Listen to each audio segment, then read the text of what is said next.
Yes, guys, welcome back to VIPER Reacts. Today we are back on Dr. Insanity and we are watching a video that is called Cops Run into a Secret Killer Dumping Body Parts in a River. We reacted to a very strange, well, I say strange, it annoyed me to my core that a so-called ex-boyfriend killed his ex-girlfriend. Yeah, I'll leave a link in the description down below so you can go and watch that. But without further ado, let's see what this is. It's a 40-minute long video. Like I say, I'll leave a link to this one in the description down below so you don't hear me in the background waffling on. So you can just watch it and get to see what's going on and hear what's going on. But without further ado, we will get into the video itself. And like I say, it's cops run into a secret killer dumping body parts in a river. So let's get into it and see exactly what it entails. Who are you? Stop right there. Go ahead and stop right there. This Right. state officer is pointing his flashlight at 70-year-old Alan Bruce. 70 years of age, okay. No idea that the man he just ran into was in the middle of dumping human body parts in a nearby river after murdering, dismembering, and meticulously covering up the crime scene. Ooh. Okay, so what are you doing? All right, so you're just trying to keep an eye on stuff. Okay. So he's trying to... All right. After Alan walks away, it would That's take very weird. investigators days to discover exactly what he dumped in the river, leading them through a twisted maze of misleading clues and disturbing discoveries, and what might be the worst crime these small-town officers will ever uncover. Okay. Oh, it stinks bad. You can pick your friends and you can pick your nose, but you can't pick your family. There is no body found. He was reduced down to nothing. Okay. Footage is real and obtained by U.S. law enforcement. Late spring in central Idaho, tucked deep within its mountains, sits the remote town of Chalice, a place surrounded on all sides by rugged terrain and long stretches of wilderness. And at the center of it all runs the Salmon River, better known as the River of No Return. The small town of Chalice is home to fewer than 1,000 residents. Crime rates so it's here quite are small. remarkably low, and serious violent homicides are unheard of. Okay. That's about to change, because a heinous crime happened somewhere in this town. So these are What's actual left of it photos. now is in the Salmon River, waiting Ooh. to be found. The 2025, so it's last year. on an early Saturday afternoon, less than a year ago, when an elderly woman walks into the local police station to report someone missing. Okay. That I'm just surprised he hasn't been back to see. That's why I'm concerned. Yeah. Do you know what he was wearing last when he left? Pair of boots, blue jeans, and I think it was a dark T-shirt and baseball cap. And he's got a little pug rider that is with him everywhere. Who was Patrick to Just you? one of my dear kids Okay. that I've taken under my wing. Okay, so not biological. No, Okay. there's a picture. Yeah, picture. Okay. Okay. Does this picture resemble what he looks like right now? His beard is a little fuller and his hair is in better shape than that. The man in those photos is 47-year-old Patrick Shelton. Okay. His adoptive mother, Helen, goes on to explain that Patrick spends most of his time up in the mountains, cutting and selling firewood, often late Okay. at night. So that's, He's got a chainsaw, the usual usually thing. at least one weapon on him, and his dog Yeah. Ryder is always by his side. In most missing person cases, it takes days before investigators get a solid lead to work with. But in the town of Chalice, that process is about to be cut short. I remember you mentioned something about when you talked about him going to Alan Bruce's. It seemed like you said something to where they had some conflict recently. Okay. Yeah. Okay. Do you know why he went there? He was supposed to go move his motorhomes. Right, okay. He got out there and it moved them with the bulldozer. Okay. Not good. Probably screwed up the transmissions. And I don't know. Alright. The name Helen mentions immediately rings a bell, because officers know exactly who she's talking about. Yep. 70-year-old Alan Bruce is a local resident with a rural property just out of town, working odd jobs, including welding and mechanical work. But that's So not nothing what different. people in Chalice know him for. because Alan has a different reputation, built on constant disputes and ongoing conflicts with other locals. Just So, earlier in the year, basically, he was he's a bit of a reported for allegedly dickhead. throwing gas bombs and setting a woman's property on fire. So based on Okay. Alan's statement, officers prepare to head out and speak with Alan, see if he can point them in the right direction. At this point, officers aren't too surprised that Alan's name came up, Yep. and don't expect anything serious. In reality, something already happened between Alan and Patrick just a night Yep. ago that ended very gruesomely.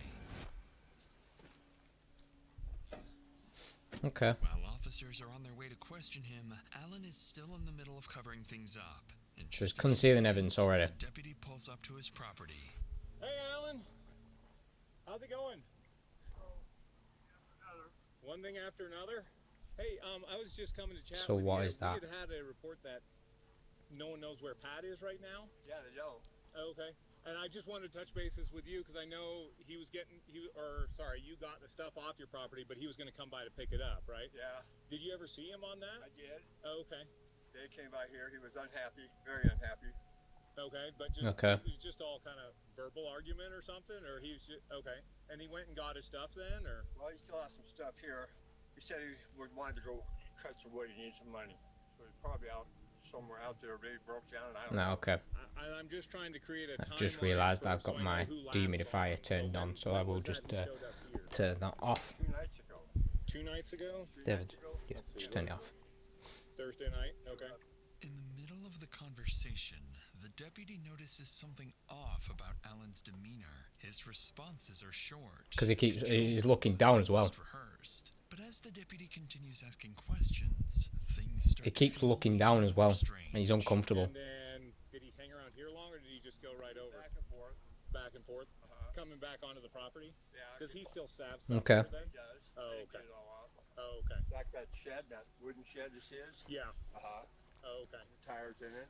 And you can see there's a pickup rack just over that Ford. Oh, just the steel there. Okay. Poking up. Oh, okay. Okay. So He's he- definitely, we know he's probably involved, but he's definitely shady. Okay. Just kind of bunch of crap laying around. Okay. So he Definitely got somewhere, shady. though? Yeah. Do you know where he was taking it to? Taking it down his motorhomes. Oh, where is motorhomes? Right here, you walk over there and you see. Okay. Oh, there. There's his Ram Charger and another one's in front. The motorhome Alan is pointing to does indeed belong to Patrick. Right. But more importantly, it holds items that might explain what really happened to him. Alan goes on to explain that he moved Patrick's motorhomes himself because of the ongoing disputes and problems between the two, which Okay. sounds normal considering they're frequent business partners. But as the conversation continues, the deputy takes note of Alan's shifting body language and quietly requests another officer to the scene. There's a noticeable tension Yeah. in the way Alan carries himself. This is because while he's speaking to the deputy, his sole focus is on the barrels sitting just a few feet away, with Yeah. Patrick's dismembered body parts hidden inside. Howdy. You riding along with me? I was just on a phone call for a minute, so I didn't want to bring that out here. So did he stay here last night, or? No. Oh, okay. Okay. And he didn't tell you where he was going to get. So where is this, It was Thursday night he left here. where is this, Okay. You know, round does he barrel have then? any favorite spots so we can just go He's got a check spot for up him? there at Bayhorse, pretty close to the top. You go up there before you get to the rest area, the potties. You see where it takes off and goes down the hill. he's Right. definitely, we know he's Uh-huh. killed him, Back but up in there is a favorite wood cutting spot. it's for the him. simple fact that he's Okay. Is that the only one you know? body about? language, he can't keep still, he's looking down. You may be the last person that saw him because he would have then gone up there that night potentially. Yeah. Oh, okay. Notably, Alan's demeanor shifts once Yeah. again. With a second officer on scene, he becomes more composed and careful with how he answers Yep, questions. he will do, won't he? Despite this noticeable shift, Alan provides deputies with something useful, a location where Patrick might be. The Okay. place he mentions is a remote area about 20 miles out, Yep. near the so-called River of No Return. Naturally, it's somewhere deputies need to check. He will But not before heading out there, they decide have to take a obviously quick been there. look around the motorhome Alan pointed to earlier. A small decision Yeah. that will give police something useful to work with later on. That looks like a very dinged up motorhome. Very dinged up motorhome.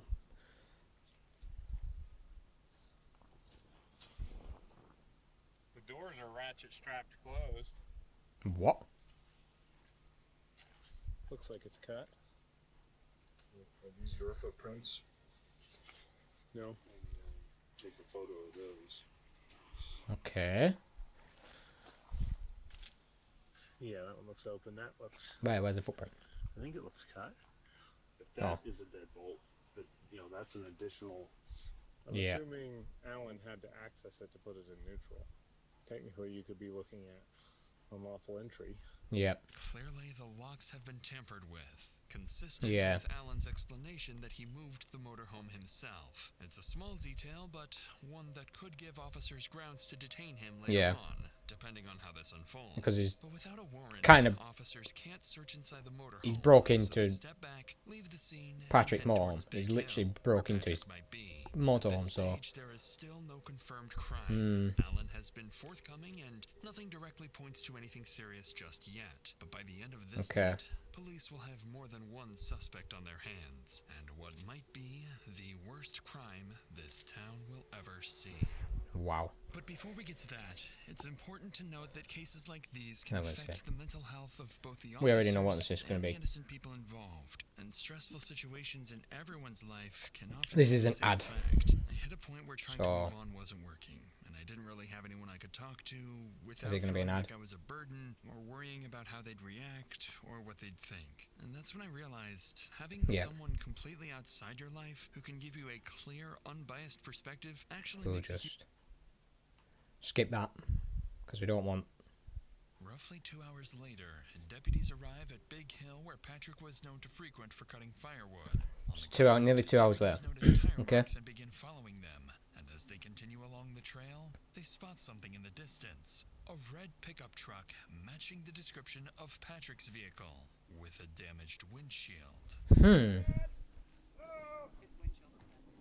Yeah. Okay. I think that's normal. I believe so. Hey, Pat! Pat!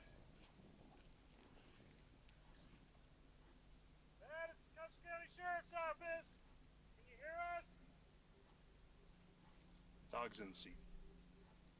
Alive? What was the dog's name? Ryder. Ryder, buddy. Ryder. The dog. Awake? Well, if that's not moving. Dog's been in here a while. He's messed himself. Oh, he's moving.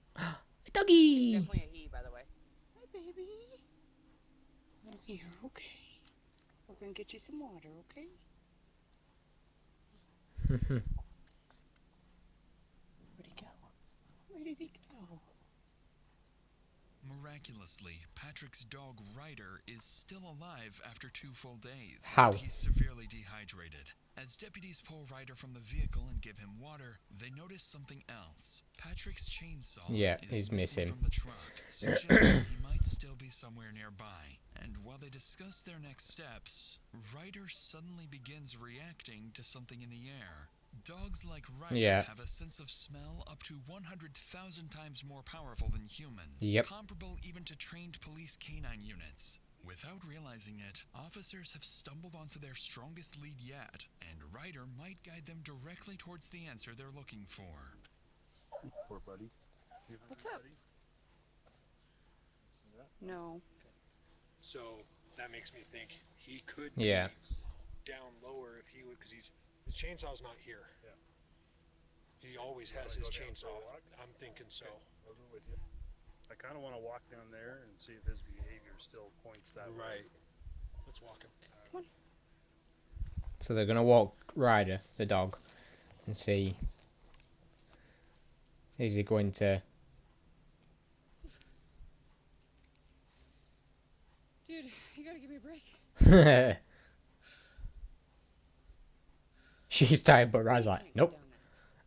That is a completely down. There is no There's, angle to that. this is literally steep, Been arguing with it all. like that. As luck would have it, the dog picks up a scent, but can't pinpoint a specific location. Hmm. The reason for that is something officers haven't realized yet, because there is no single place where Patrick might be. He's already been dead for 2 nights, dismembered with his own chainsaw, and scattered across the very mountains deputies are now searching. Some of his remains But are already floating down the river of no return, wow, just 20 miles from where they're standing. that's quite disturbing. None of this is apparent to deputies yet, so they decide to take a closer look at Patrick's pickup truck. It's for any quite additional disturbing, is that? But clues. What they notice inside is very sketchy. Dark red staining across the interior, heavily soaked towels on the driver's seat, items marked with blood, and a discarded mail letter with the name Alan Bruce on it. Something violent happened here. Yeah. And the more deputies think about it, the more obvious what happened to Patrick becomes. So before the evening ends, they secure the scene and return to town where they talk to other acquaintances of Patrick who collectively make one thing crystal clear. Alan had an ongoing feud with Patrick. He recently moved his motorhome using heavy equipment and damaged it in the process. yeah, which you can And tell. he's the only person anyone can think of who might want to hurt Patrick. Yeah. With that in mind, investigators formally identify Alan Bruce as the primary suspect in Patrick Shelton's disappearance. But the reality and discoveries awaiting investigators in the coming hours are anything but straightforward. Especially when They'll he's soon find themselves investigating more than one suspect. For the time being, though, one suspect. search warrants are requested for Why both one properties, suspect? and Idaho State Police are called in, bringing in a team of experienced detectives. However, as the multi-agency effort is underway, someone in town is simultaneously running their own homicide cover-up operation. Okay.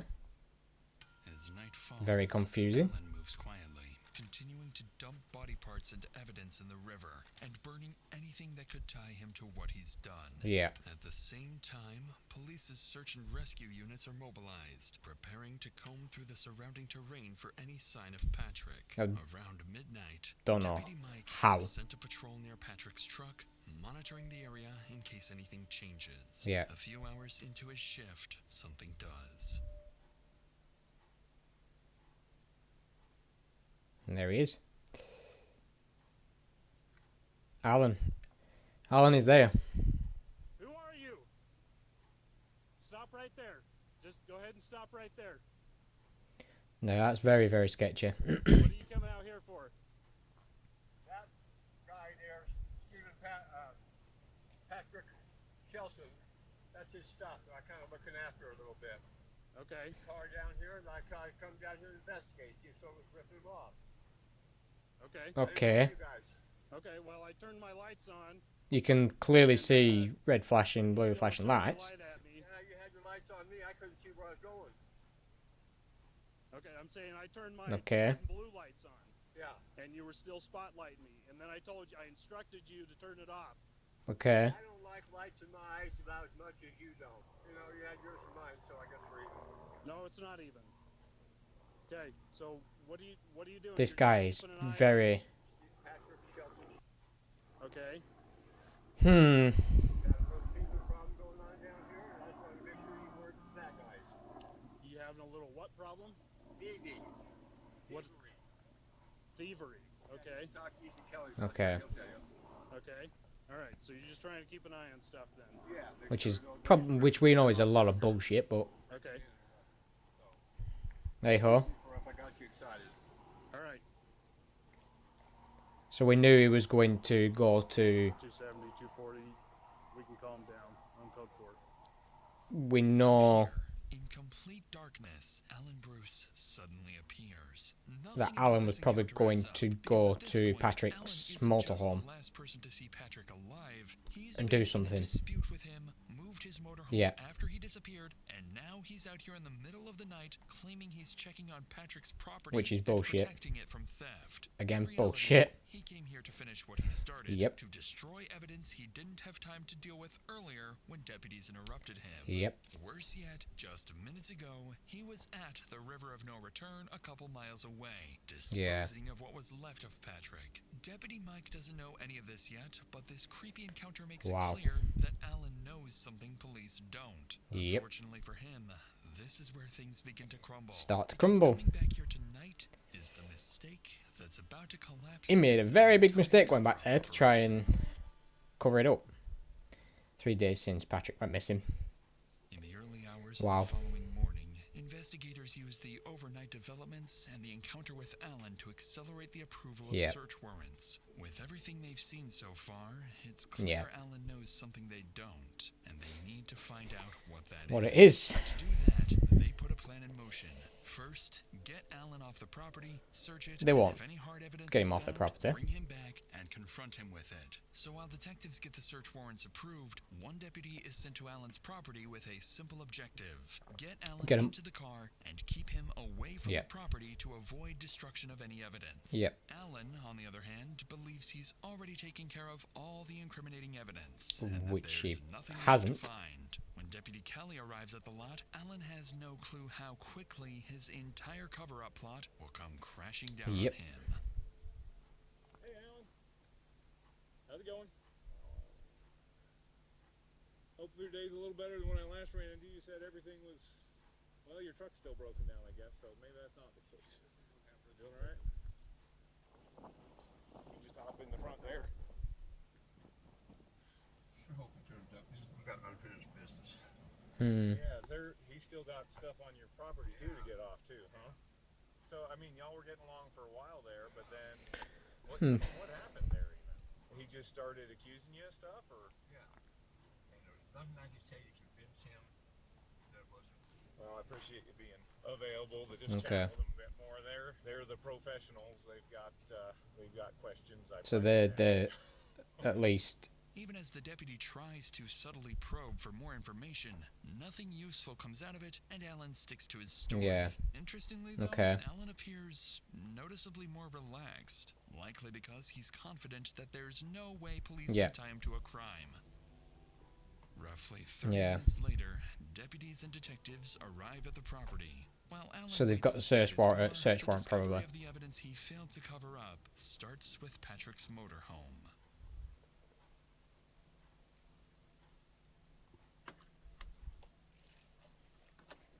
Okay. So if there's something in there, they can really tie it to Alan and arrest him on suspicion of murder. This is. Got a gun case? Is there a gun inside? No gun. Patrick's empty gun box is consistent with earlier statements that he always keeps a Well, firearm yeah. with him. Yeah. The problem is, that gun is nowhere to be found in the motorhome, Yeah. and it was never found in his pickup truck the previous day. With Patrick's motorhome cleared, Which, officers move over to Alan's to be fair, property. they- Alan owns if the woman- multiple structures and vehicles on the lot, and after clearing a few of them, deputies find no obvious signs Yeah. of a crime. It seems like Alan's cover-up operation is successful so far, but that begins to change as deputies notice something unusual lingering What would it be? across parts of the property.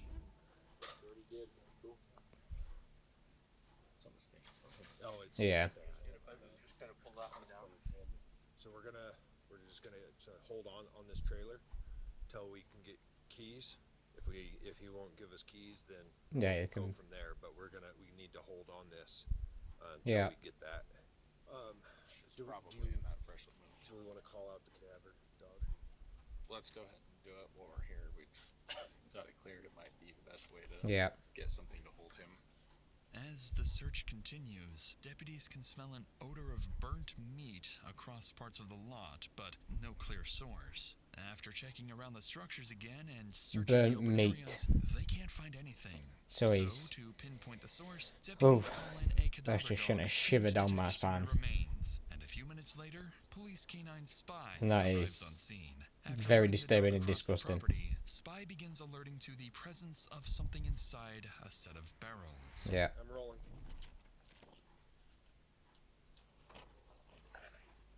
Cleaned out. Yeah.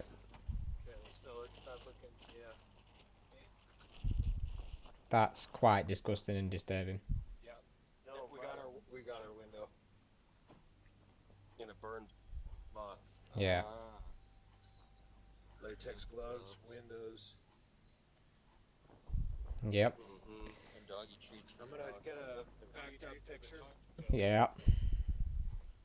Inside the barrel, officers begin to uncover what Alan tried to hide. Broken window glass of a car consistent with a bullet impact, Yep. latex gloves, and traces of blood on the filter of a vacuum cleaner. After searching other barrels, officers find night vision binoculars, Patrick's baseball cap marked with blood, and most concerning of all, bone fragments and suspected human remains on multiple pieces of clothing. Wow. Additional items are recovered as well, including ammunition and magazines, but no firearms, suggesting the weapons may have been moved or hidden somewhere else. Among the findings, detectives note the missing firearms, the lack of any intact remains, And it does look like there is one bullet been used. appears to have been cleaned, something particularly peculiar, leading them to consider that Alan may not have acted alone. Yep. He's got a suspicion person, another. Is officially treated as a crime scene. The area is secured and forensic examiners are called in to process the evidence. Detectives now have the hard evidence they need. Yeah, they need to confront him and arrest him. To do so, an unexpected development happens when Alan's younger brother Larry suddenly shows up at the scene. Which we know Alan's younger brother probably will be involved, as what we know. That if anything happened to Patrick, it was his own fault. Yeah, which is bullshit. Larry made additional statements about Patrick that led detectives to question whether they might be dealing with a second suspect. Yeah. He's been stealing shit of my brother's, and he said Pat's threatened him and waved a big ass gun at him. Somebody else Bullshit. said that he's a straight up thief. Shelton's an opportunist. He's going to take advantage of anything that he can. Bullshit. Okay, so he was kind of concerned Pat might Bullshit. do something stupid, use a gun or something. Concerned Pat's going to kill him, you know? Right. Bullshit. On the call, Larry made it clear that Patrick was the aggressor and the one who had been threatening Alan, leading investigators to suspect he might know more than what he shared on the phone. Yeah. So naturally, their suspicions rise when he arrives at the search warrant scene unannounced. Once detectives begin speaking with him, Larry seems confident he can prove that Patrick was the problem. Yeah, okay. You are? I'm Alan's brother. Okay, I'm Sergeant Tuttle with the State Police. So obviously, your brother got himself in a lot of trouble. That's what it sounds like. Yeah. You want to go in the trailer? We can go sit in the trailer where we're not getting rained on. You said that Shelton, is that the guy's name? Patrick Shelton, yeah. Okay. And he was threatening your brother, right? Right. And so is that something your brother told you, or do you have other knowledge of that? That's something my brother told me. Right, okay. Said, hey, he pulled a pistol and waved it in my face. Yeah, that, again, probably know we know that's bullshit. That was probably about 2 weeks ago. Okay. Again, like I say, you can't. Yeah. I'd probably be, wanting to have something to defend myself too, Bullshit. My brother had been asking Shelton to move for months. Okay. Okay. And, Shelton was like, well, f*** you, basically. So my brother took the little road grader, the little dozer, Okay. and pulled his stuff and put it out here on the other side of the fence. Is this something your brother told you, or is this something you saw? As far as moving the stuff, yeah, I came by the day that he was moving stuff on the way home. Bullshit. You helped him move it. When my brother moved the stuff, just You helped him move it. off of my brother, I texted Shelton and I told him, hey, I moved your crap off of my brother's lot. So then he texted me back when he got to town going, I got a beef with you. I mean, Shelton's a drunk and a dope fiend. Okay, so I told him you're up, not getting your chunk off my brother's lot. That was off Alan's lot. That was May 3rd. Okay. Because I'm broke down, trying to get a ride. Then you said, never mind, I moved it for you. Give Alan back whatever you took of his. Yeah, he goes, who is this? Alan's brought the beef to me anyway. I don't have any of his. Okay. Alan kept showing me pictures of stuff that was missing, where it was and missing, and Patrick was like one of the only people in here. So, I have a beef with you too. Okay. Let's put, bring your beef. We know who you are, drug addicts. Just remember me with all of us. And I'd taken pictures from the sheriff's office parking lot, thinking that, well, maybe he'd think I'm a sheriff. Okay. Maybe he'd package, or leave Alan alone and get the fuck out of town. Okay, but yeah. But with all of us, you'll lose. Best thing for you to do is pack up and leave Custer County and don't come back. Alan's brother goes on to So, okay, this is very strange. Very strange. Show the feud escalating over time, primarily over Patrick refusing to move his property off the land and accusations that he was stealing from Alan. As You can see it from both sides, but it's clear that Alan's brother wasn't just aware of the conflict, he was in it at some point. This only adds to investigators' suspicions. Yeah. So instead of continuing to circle around it, the detective says exactly what he's thinking. Yeah. And no sign of Shelton, though, huh? Find a body or anything? Or? There's signs of Shelton, just not living signs of Shelton. One of the things I'm trying to wrap my head around is, I'm like, how did he do that by himself? He's not a very big guy. Like, how would he move things around without somebody helping? Like, if he, let's just say that he shot Shelton and took him somewhere and dumped his body, who would he call to help him? I have no clue. Bullshit. You know exactly where he'd go. You dick. Does he have good friends that... No, because no one fucking liked that Alan. You know, I mean... Everyone had a dispute with him. From what I could tell from the start of the fucking video. Everyone had a problem with him. My wife would say, I helped him, you know. How long you been married? Since 2016. Yeah, she murdered 10 years. 9 years. Nah, 9 years, 10 years. Last night, she's Well, like, 10 years this year, obviously. This 2016. and that, you know, and what if it was Alan? What if he comes and kills us in our sleep, you know? I was like, you know, because, I mean, she was in that Criminal Minds for a long time. After she retired from the DA, you know, it's like, you know, serial killers, you know. Tell her, babe, it's Custer County. You know, don't worry about serial killers.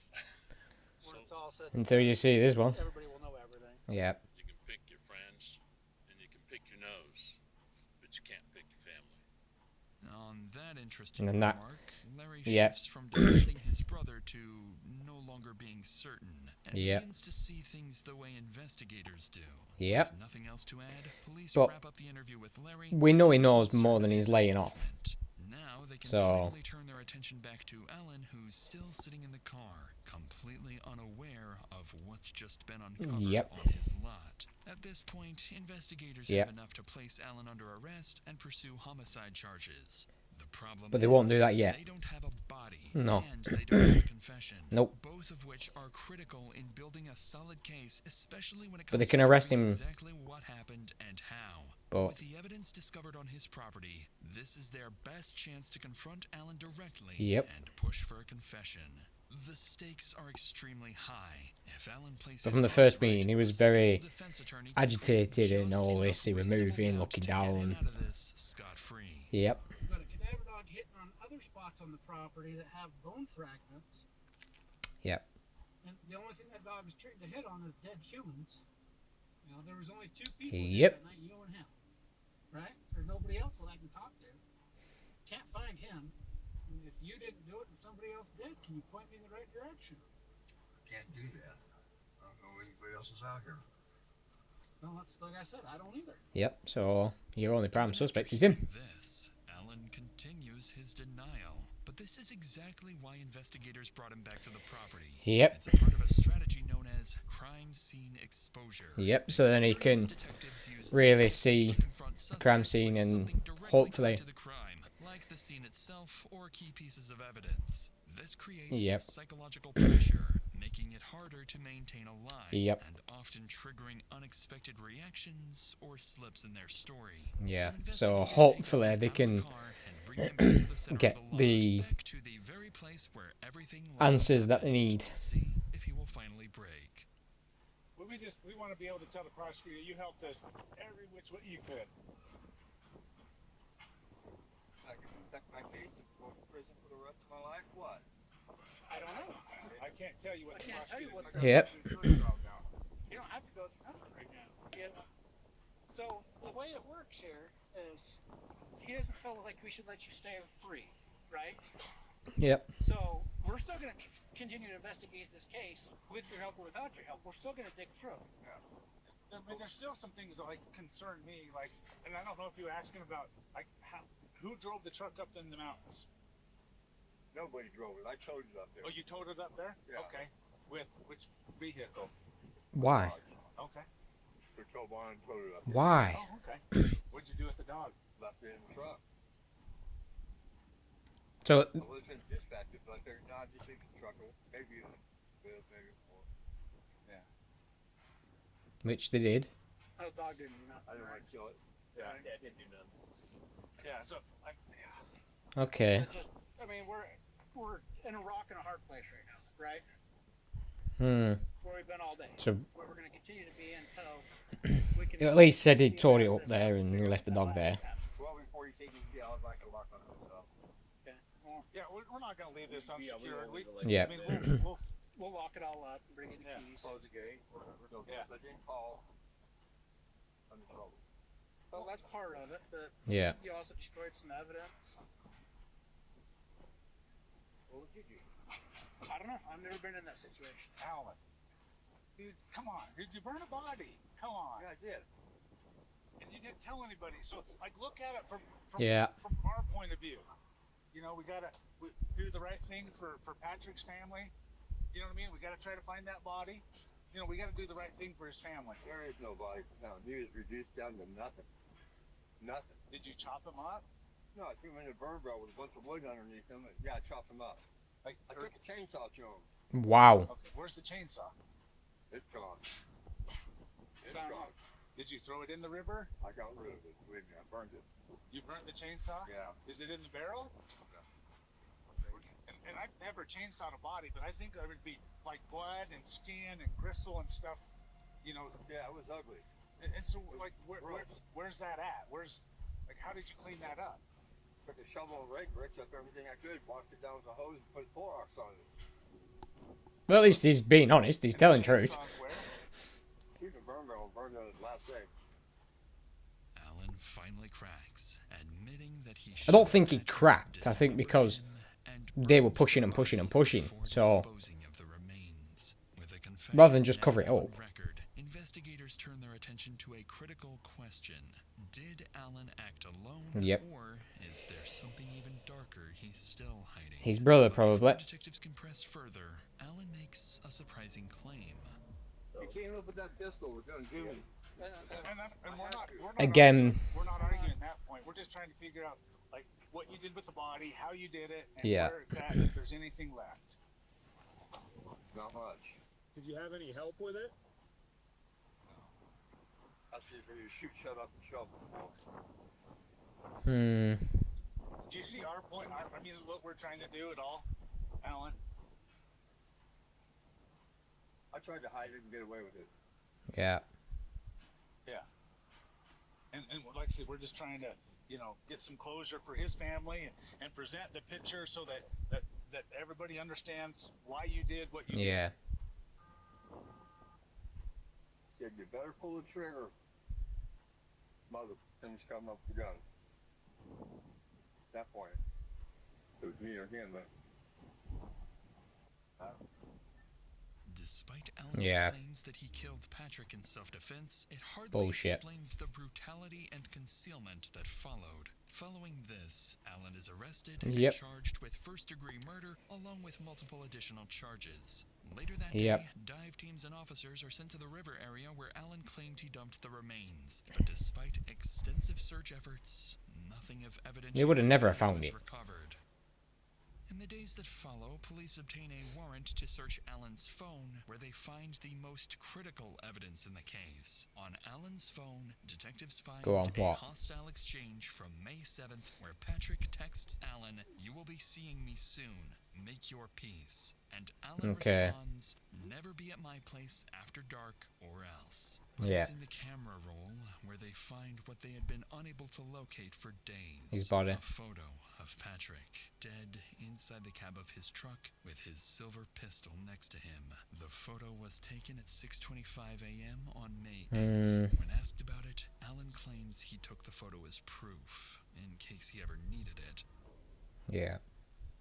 A couple months later, July 2025, police receive a call from fishermen reporting a burn barrel floating in a different area of the Salmon River. Officers and divers recover the Okay. bottle and transport it for forensic examination, but no human remains or items linked to Patrick are found inside, Yeah. likely because everything had already been destroyed or lost in the river of no return. As for the missing firearms, investigators later uncover both the rifle and Patrick's silver pistol at the residence of an associate of Alan. Go on the then. man claims Alan brought the weapons to him, asking him to sell them. Okay. And with no evidence tying his associates or his brother to the homicide or the cover-up, investigators determined that Alan acted alone. Okay. So he did act In alone. 2025, Alan's initial charges were reduced to second-degree murder and destruction of evidence Yeah. after Alan entered an Alford plea, meaning he maintains his innocence while acknowledging that prosecutors have enough evidence to convict him. Okay. In November 2025, a judge denies Alan's last-minute attempt to withdraw the plea and sentences him to 20 years in prison. He must serve at least 10 years Before he's becoming up eligible parole. for Okay. parole, meaning he will get a chance to walk free in his 80s. But given the severity Okay. of the crime, there is a very real possibility he never leaves prison at all. Yeah. Well, that is the end of what I'm going to call True Crime with Viper. So TCWV. I'm just going to call it TCWV, True Crime with Viper. I've took that idea off Deji KSI's brother. So it'll be TCWV, True Crime with Viper. But I hope you've all enjoyed this one. I wasn't as annoyed this time round like the first one we watched. Please do smash the like button, drop a subscribe if you are new around here. I will see you guys in the next one. Take care and peace.